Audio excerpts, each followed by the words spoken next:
How's it going, guys? Well, after seeing Microsoft's E3 press conference, I wanted to take a couple days to just think about things, and now I'm ready to discuss their conference and my overall thoughts of it.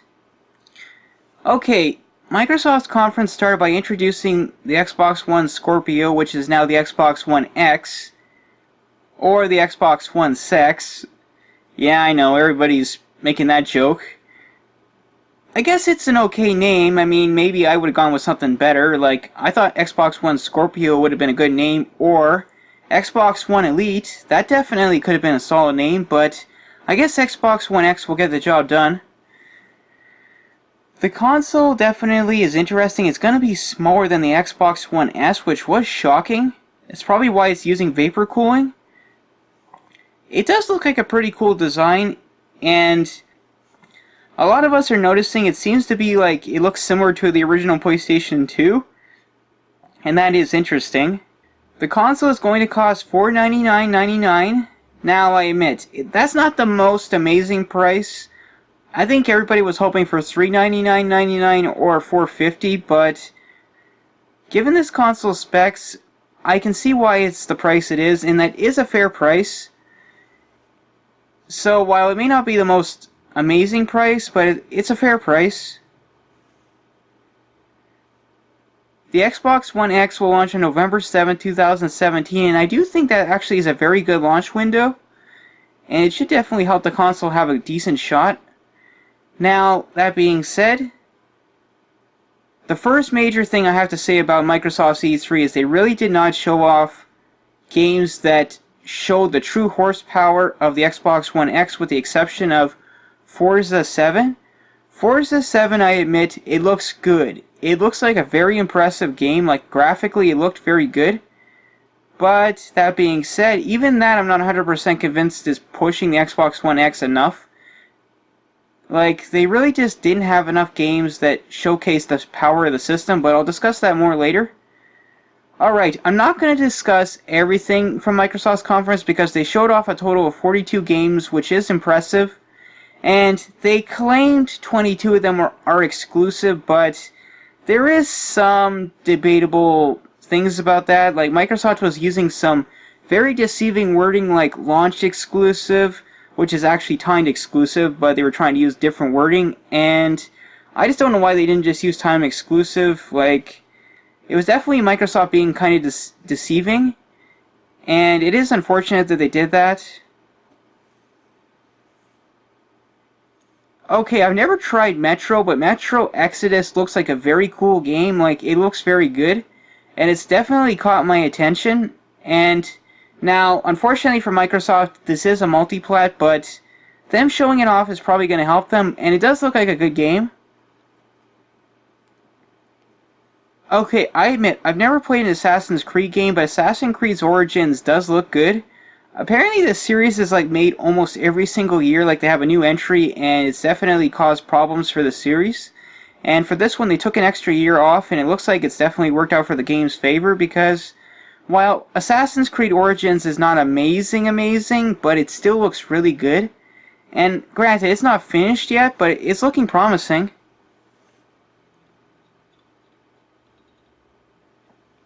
The Artful Escape is an indie game, and this is a really creative one. You're a guy with a guitar, and you go on this like rock and roll adventure. It's very creative. Like, I'm hooked. Like, I don't know what to make of the game yet, but it looks good, and I can't wait to see more about it. Sea of Thieves was shown off again, and I admit the new gameplay is looking good. You get to swim underwater, and you get to fight these skeleton dudes. It looks like it's going to be a fun game. I just wish there was more single-player components. Now, I know there's supposed to be a single-player option, but I still think I think you have to use the internet and have Xbox Live for that. So the game is still 50-50 for me, but it is looking good. It does not launch until early 2018, and I kind of already knew that because from what I was hearing, the game was nowhere near ready yet. But it is looking good, so I'm sure it's going to be a fun game when it comes out. State of Decay 2, I admit, it's looking good. It's definitely caught my attention, and I've never tried the first State of Decay, but the second one is looking good. It does not come out until next year, but it is looking great, and it looks like it's going to be a solid game, and it's definitely caught my attention, so Microsoft, I really hope you did a good job with this game, because so far it is looking good. Okay, Microsoft had everybody excited for a couple seconds, because we saw this furry creature running across the screen, and they were slowly revealing him, and everybody thought, oh my god, is this going to be a new Conker's Bad Fur Day?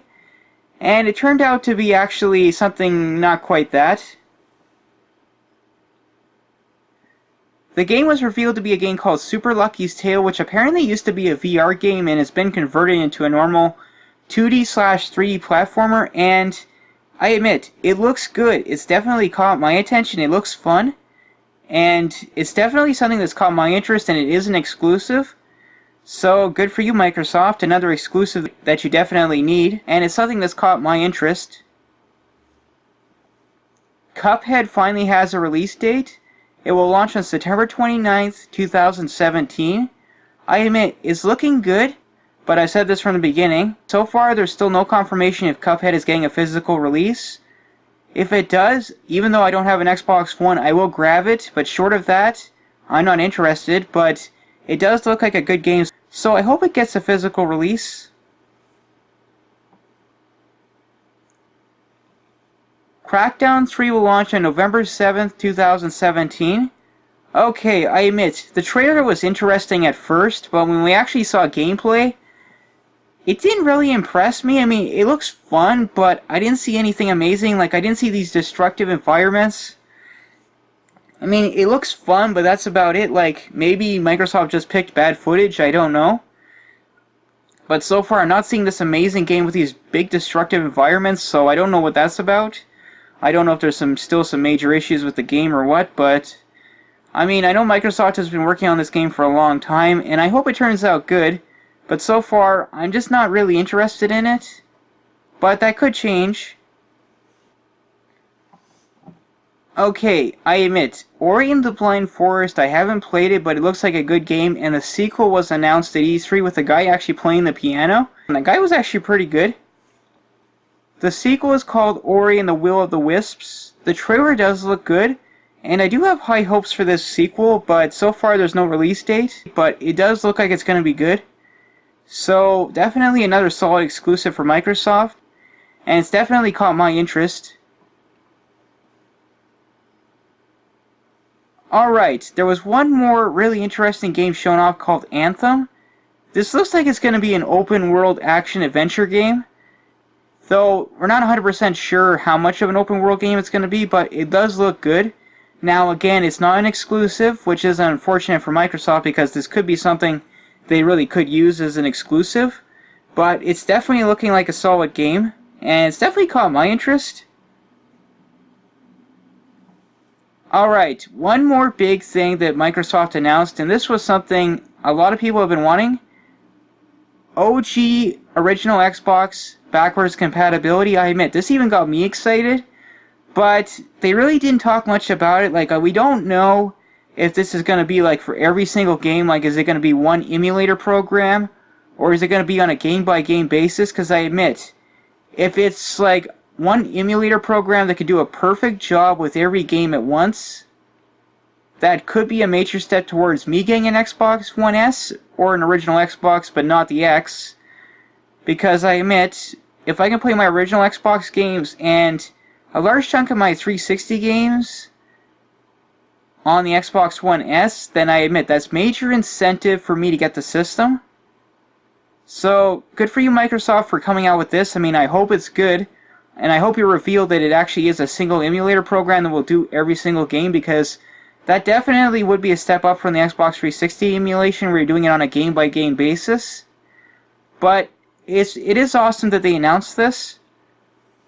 Alright, so Microsoft showed off a bunch of other indie games, and I'm not going to sit here all night trying to talk about each one because I'd have to go back and look at every game and then try and come up with a decent discussion on each one, because a lot of these were unique, but like describing them, like, it takes time. Now I will say this, Microsoft showed off a lot of cool games, but the majority of them were indie games and a lot of them were not exclusives, And the big problem is, between Microsoft revealing the Xbox One X and its price point, they really did not show off games that were really showing off the power of the Xbox One X. Like, even the games that said they were full 4K, like 60 FPS, with the exception of Forza 7, which even that's not 100% pushing the Xbox One X, they really did not have that one game that really blew everybody away, like, whoa. So that's a major problem for Microsoft. Like, they really needed to have at least one AAA stunning game that could really show off the power of this expensive console, and they just really don't, at least not yet. But that being said, their conference was not a disaster, and it was actually very good. It just was not amazing. Like, they really needed a 10 out of 10 for this. And right now, I have to say they only have about an 8. I'd say that, maybe a B, like an 8 out of 10.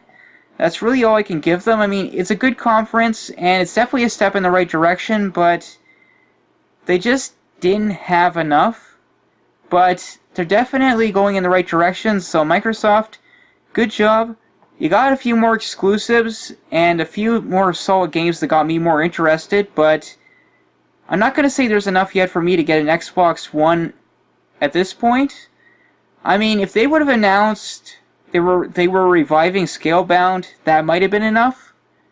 But at this point, I'm still not seeing enough. Like, I admit, if Cuphead gets a physical release, that'll be a point in Microsoft's favor. And if the sequel to Ori and the Blind Forest, Ori and the Will of the Wisps, is actually good, then again, that's another solid game. And I admit, Super Lucky's Tale is looking good, so far, there's definitely some new games that I'm interested in, but I'm not going to say there's enough yet for me to get the system, but Microsoft, you did a good job with your E3 press conference, and I hope next year you can deliver an amazing 10 out of 10, but for this year, you just weren't quite there, but you're definitely heading in the right direction, so good for you. For Microsoft's conference, I'm definitely going to give their conference a B at this point. Like I said, it's good, but it's just not amazing. Alright guys, this concludes my discussion on Microsoft's E3 press conference. I will talk to you guys later. This is the Entertainment Wizard, signing off.